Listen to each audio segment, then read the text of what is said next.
Do you find yourself stuck at your 9-to-5 job, daydreaming about starting a business of your own? If you are ready to learn how to pivot from employee to entrepreneur, you are in the right place, my friend. Welcome to How to Quit Your Job and Start a Business, a limited edition podcast series designed just for you. I'm your host, Shannon Russell, career transition coach, entrepreneur, and your business bestie, guiding you on your journey from the corporate world to being the CEO of your own life. Each episode in this series will walk you through how to make this career transition in a way that doesn't disrupt your life and cause chaos at home. I'll walk you through the tested strategies I use with my clients so that you can move from where you are to where you want to be. Head over to secondactsuccess.co/listen to grab my Starting a Successful Business workbook. It's a perfect tool to guide you through this limited series podcast. Hit subscribe, pop in your earbuds, and let's hang out. Ready? Let's get to it. Hello there, and welcome back to How to Quit Your Job and Start a Business. I am your host, career transition coach, Shannon Russell. Today, we are going to celebrate women entrepreneurs and women starting businesses. Throughout this series, we have talked about how you can figure out a plan to leave your 9-to-5 job and start a business of your own. And today, we are going to talk about statistics of women in business and talk about some women who have made this transition and found huge success. Let's get inspired and let's get started. There has been such a significant rise in women starting their own businesses. And according to the latest data, women-owned businesses are growing at twice the rate of all businesses nationwide. I don't know about you, but I know so many women business owners in my personal and my professional circle, and it's so inspiring. It really is so cool to see. According to the 2023 Impact of Women-Owned Businesses report, they suggest that the upheaval caused by the COVID-19 virus really allowed women the opportunity to launch their businesses and grow any existing businesses. Right now, 14 million women-owned businesses make up 39.1% of all U.S. businesses. That is really incredible to see. What's even cooler is that these businesses employ over 10.7 million workers. That is the impact that these women are having all over the United States. More than 6 in 10 women business owners started their businesses within the last 4 years, and that's compared to 5 in 10 men. So it's pretty cool to see the impact that these women are having on US-based businesses. And abroad, a lot of these businesses are online businesses serving people everywhere. Women are breaking barriers. That is evident in these statistics I just read. Today, we're going to discuss why women are choosing entrepreneurship, what industries they're choosing to move into, and how they're getting started on their journey. When doing my research for this podcast, I was interested to know what the most popular women-owned businesses are. What industries are women thinking about going into? Me personally, I went into a children's-based franchise business for my first business. Then my second business, I chose to work with women and help them change careers. And my third business is a digital marketing business that serves anyone online, but I do tend to focus it towards other women like me. But let's talk about women businesses overall. The ideas and the industries really vastly differ. I'm going to dive into some popular business ideas that women have, and maybe they will appeal to you if you are on the hunt for the perfect business. So number 1 is consulting services, providing expertise in whatever service you have experience in. So maybe it's marketing or human resources, business strategy, finance, accounting. If you have experience from your current or past roles that can be created into a consulting services business of your own, that's an excellent way to go.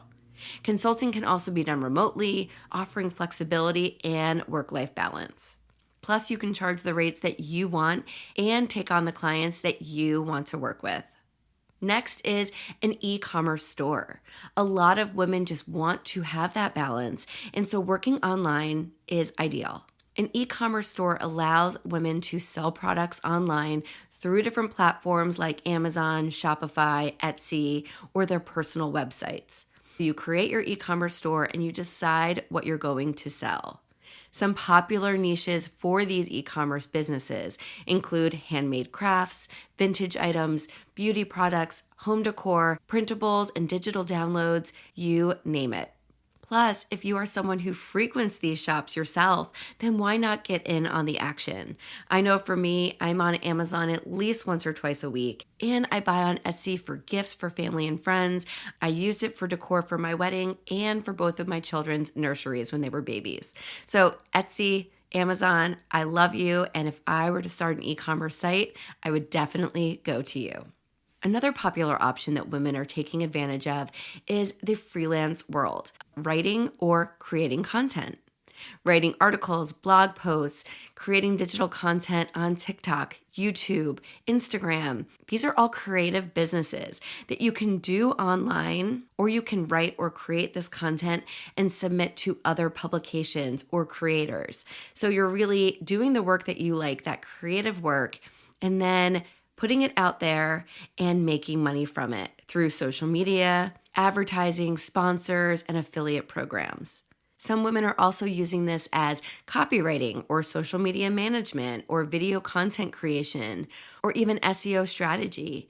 With so many of us on social platforms, we're doing all the work, but we're not sure if it's actually getting to the right audience. So if you have those skills and you want to be creative, then freelancing in any of these areas can be a great start to create that independent business for yourself. So far we have consulting services, e-commerce stores, and freelance writing and content creation. Next up is number 4, and that's health and wellness coaching. I've seen health and wellness businesses popping up everywhere online. I know quite a few health and nutrition coaches myself. And offering these services, whether it's a nutritionist, an overall wellness coach, a personal trainer, doesn't matter. If it's health, wellness, nutrition, self-care, there are other women who are going to want those services. This business can be conducted online, through virtual sessions, and of course in person locally. To me, this seems like a business that is great for someone who has a passion for their own health and nutrition. If you love wellness, if you've gotten yourself in shape, if you've helped overcome a health issue in your life, then why not take what you've learned and share that with others? Who better to do it than a woman who has gone through it herself? You can also get started at your local gym, at your local Pilates studio, your local doctor's office, set up workshops through local libraries or community colleges in your area. You can really create a business for yourself in the health and wellness space any way that works for you. All right, lastly in this top 5 list is event planning. Organizing events like weddings, corporate functions, parties, baby showers, you name it. If you are good at organizing, planning, networking, dealing with people, then working in the event planning space may be a great business idea for you. Chances are they have planned their own wedding or someone's bridal shower or baby shower or their corporate events or even a girls' trip, right? We've all had our hand planning some kind of event in our life in some way, shape, or form. So why not take that expertise and create your own event planning business? These are just some examples. The possibilities are obviously endless, but it's interesting that these are the top 5 industries that women are flocking to. Again, that's consulting services, e-commerce stores, freelance writing and content creation, health and wellness coaching, and event planning. If you are thinking about starting a business, we have been talking all about the different aspects of leaving your job and starting a business, whether it's as a side hustle or full time. Now, there's a lot of fears that surround starting a business, especially for women. We are dealing with family, home, parents, friends, personal life, career. There are so many things that we deal with as women, and there's a lot of fears that go into thinking about changing that status quo. So I just want to touch upon the common challenges that women tend to face when they're thinking about making a big life transition and starting a second act, especially in business. Number 1 is balancing it all, balancing work, family, and business. Entrepreneurship offers flexibility, but balancing work and family can still be tough. As a business owner, you want to make sure that you set your boundaries, you prioritize self-care, and you know when to close the laptop so that you know when to walk away and know that you are the boss. You can pick up where you left off tomorrow. This is still something that I struggle with every single day, but it gets easier when you start really putting that into perspective that you are in charge. You're not reporting to someone else. You are in charge of what gets done today and what gets done tomorrow. I like to set these expectations, these boundaries with my team, with my customers, with my clients, that I will get back to you within 24 hours. And sometimes when things get a little crazy, I'll put an out of office on my email that says, I am out of office. I will get back to you within 24 hours. That sets the precedent that you are not immediately answering within 2 minutes of receiving a request. So you want to figure out what kind of boundaries you need to put in place so that you can create the work-life harmony that you need. The next challenge is fear of failure. Imposter syndrome, right? We all know that feeling all too well. But I want to remind you that failure is part of the journey. No matter what you transition into, no matter what you do for your second act, you are going to fail at some aspects of it, or you're going to have that misstep. Don't think of it as a complete flop, but it's a challenge. It might not go the way you wanted, but you can pick up, learn from it, and keep going. Just pivot and move on. What's really cool about being an entrepreneur is that when you fail, not everyone knows. You can have an idea about the direction that you're moving your business or something that you are trying that's new. If you're sensing that it's not really working, you can make that quick change. And not everyone is going to be aware, but you're going to use that as a way to learn and move forward, changing something, even if it's small, to make sure that you can find your success. Another challenge we all face is money, right? It's the funding of our dream. How do we secure this funding? How do we figure out how we're going to pay for this business that we want to build?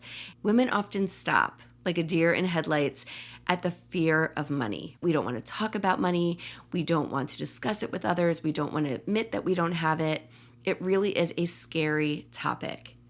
But honestly, the more you learn about it, the more you set yourself up for financial freedom and financial flexibility and financial success, the more money will come to you. It's all about changing that money mindset. As you are starting out in building your business and developing your future, think about groups that you can join to help you work through any money mindset issues you might have.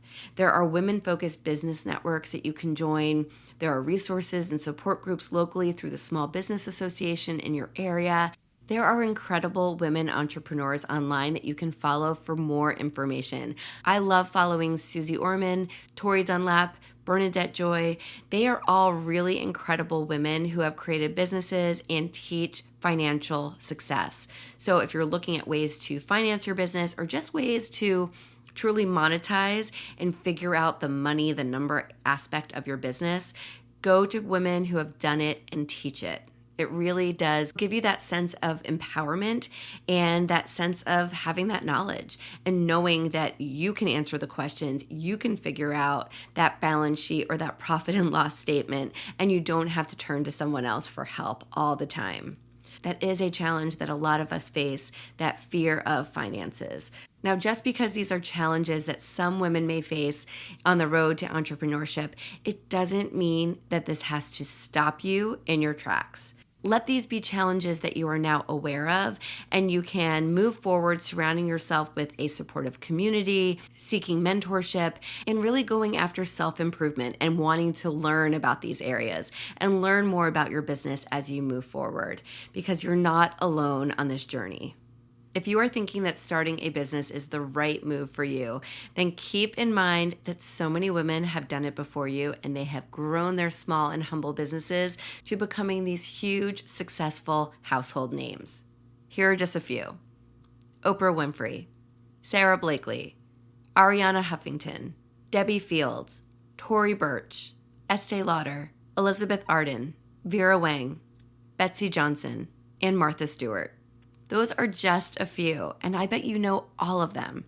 I hope this podcast episode has given you some inspiration. We've talked about the statistics and how amazing women are doing in business right now, popular business ideas that women are starting each and every day, challenges to look out for, and women who are business founders.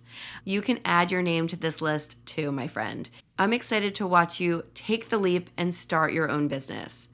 If you enjoyed this episode, please share it with a friend and leave a review. And don't forget to subscribe so you never miss an episode. Thank you again for listening. I am your host, Shannon Russell, and this is How to Quit Your Job and Start a Business. I'll talk to you soon. Do you ever feel like you need a little support as you plan your next career move?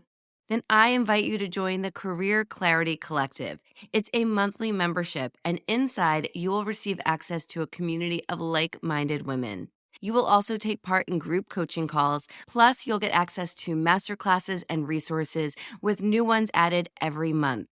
Join us for the tools you need, the guidance you deserve, and accountability to take action so that you can make your second act a success. Head over to secondactsuccess.co/membership to enroll. I can't wait to see you inside the Career Clarity Collective.